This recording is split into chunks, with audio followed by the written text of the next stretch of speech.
Día 30 de la lectura del libro 1984. El pisapapeles era la habitación en la que se hallaban y el coral su vida y la de Julia, fijas en una especie de eternidad en el corazón del cristal. Y entramos al capítulo quinto.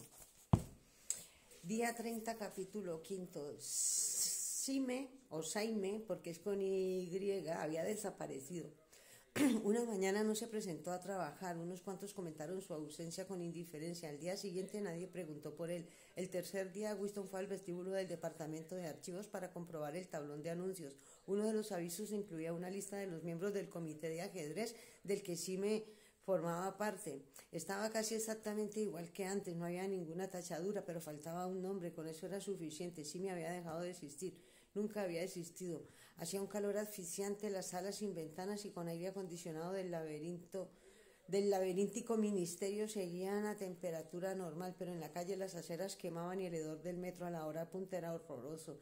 Estaban en plenos preparativos para la Semana del Odio y los funcionarios de todos los ministerios tenían que hacer horas extras, había que organizarlo todo, los desfiles, los mitines, las paradas militares, las conferencias, las exposiciones de figuras de cera, las películas, los programas de la telepantalla, había que erigir estrados, construir efigies, acuñar consignas, escribir canciones, poner rumores en circulación y falsificar fotografías. La unidad de Julia en el departamento de ficción había dejado de producir novelas y estaba publicando a toda prisa una serie de panfletos sobre las atrocidades del enemigo. Winston, además de su trabajo habitual, pasaba largas horas del día repasando archivos del Times y alterando y adornando noticias que iban a citarse en los discursos. A última hora de la noche, cuando multitudes alborotadas de proles recorrían las calles, la ciudad tenía un aire curiosamente febril. Las bombas volantes caían con más frecuencia que nunca y a veces en la lejanía se oían enormes explosiones que nadie sabía explicar y sobre las que circulaban toda suerte de rumores descabellados. La nueva melodía que iba a ser el himno de la Semana del Odio, que se llama la Canción del Odio, ya se había compuesto y sonaba constantemente en las telepantallas. Tenía un ritmo tosco y primitivo que apenas podía considerarse música y recordaba el sonido de un tambor.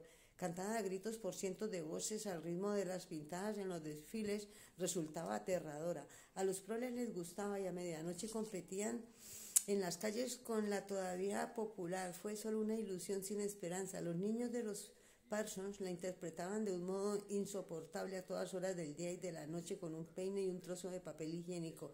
Winston tenía las tardes más ocupadas que nunca.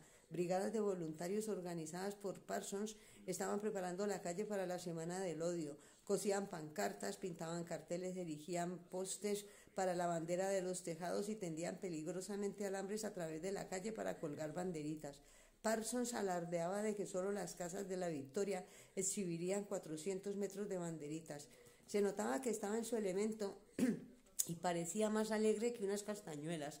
El calor y el trabajo manual incluso le habían proporcionado una excusa para volver a ponerse los pantalones cortos y una camisa abierta por las tardes. Iba y venía por doquier, empujaba, tiraba, cerraba, daba martillazos, improvisaba, animaba a todo el mundo con exhortaciones en nombre de la camaradería y exudaba por cada pliegue de su cuerpo una inagotable reserva de sudor de olor acre. De la noche a la mañana, Londres había aparecido cubierta con un cartel nuevo. No tenía lema y mostraba solo la figura monstruosa de un soldado de Eurasia, de 3 o 4 metros de altura, que avanzaba con un rostro inexpresivo de mongol, unas botas enormes y un subfusil ametrallador apoyado en la cadera. Desde cualquier ángulo desde el que se contemplara el cartel, la boca del arma, ampliada por la perspectiva, parecía estar apuntándole a uno directamente. Lo habían pegado en todos los huecos que había en las paredes e incluso superaba el número a los retratos del hermano mayor. Estaban fustigando a los proles, que por lo general mostraban poco interés por la guerra, para arrastrarlos a uno de los periódicos paroxismos patrióticos, como para sintonizar mejor con el ambiente general. En los últimos tiempos, las bombas volantes habían matado a más gente de lo habitual.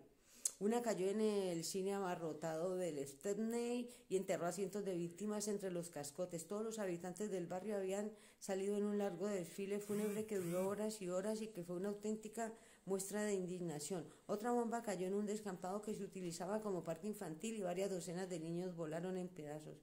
Hubo más manifestaciones airadas, se quemó la efigie de Goldstein, se arrancaron y echaron las llamas a cientos de copias del cartel del soldado euroasiático y se saquearon varias tiendas durante los tumultos. Luego corrió el rumor de que había espías que dirigían las bombas volantes mediante ondas inalámbricas y a una pareja de ancianos de quienes se sospechaba que eran de origen extranjero les quemaron la casa y murieron asfixiados. Cuando conseguían escapar a la habitación de encima de la tienda del señor Charrington, Julia y Winston se tumbaban el uno al lado del otro en la cama sin sábana debajo de la ventana abierta, desnudos para estar más frescos. La rata no había vuelto a aparecer, pero los chinches se habían multiplicado con el calor. No parecía importarles, sucia o limpia la habitación era el paraíso. En cuanto llegaban lo esparcían todo de pimienta comprada en el mercado negro, se arrancaban la ropa y hacían el amor sudoroso. Luego se dormían y despertaban para descubrir que las chinches se estaban reagrupando para el contraataque. 4, 5, 6, hasta 7 veces se vieron en el mes de junio. Winston había dejado de beber ginebra a todas horas, ya no lo necesitaba. Había engordado, su úlcera varicosa había cicatrizado y había dejado solo una mancha marrón en la piel por encima del tobillo, y ya no tenía accesos de tos al despertarse por las mañanas.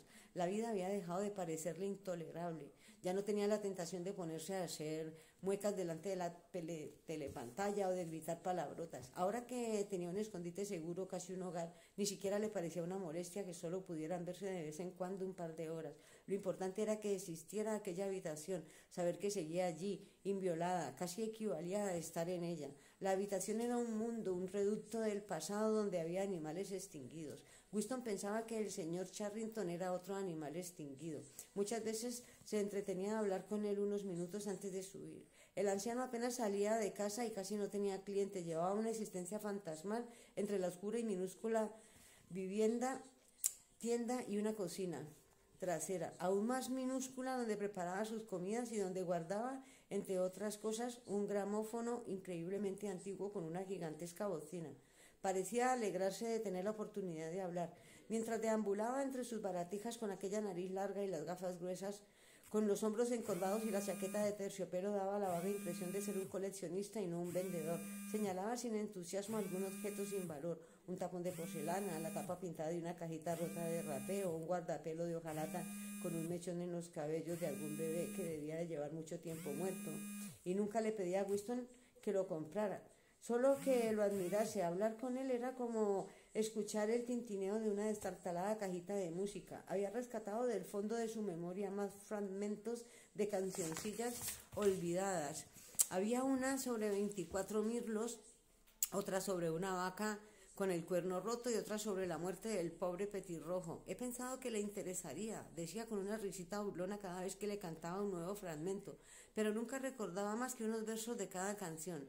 Tanto Winston como Julia sabían, en cierto modo lo tenían siempre presente, que lo que les estaba ocurriendo no podía durar mucho tiempo. Había ocasiones en que la inminencia de la muerte les parecía tan palpable como la cama en la que estaban tumbados, y se abrazaban con una especie de sensualidad desesperada, como un alma condenada aferrándose a su último instante de placer cuando el reloj está a punto de dar la hora.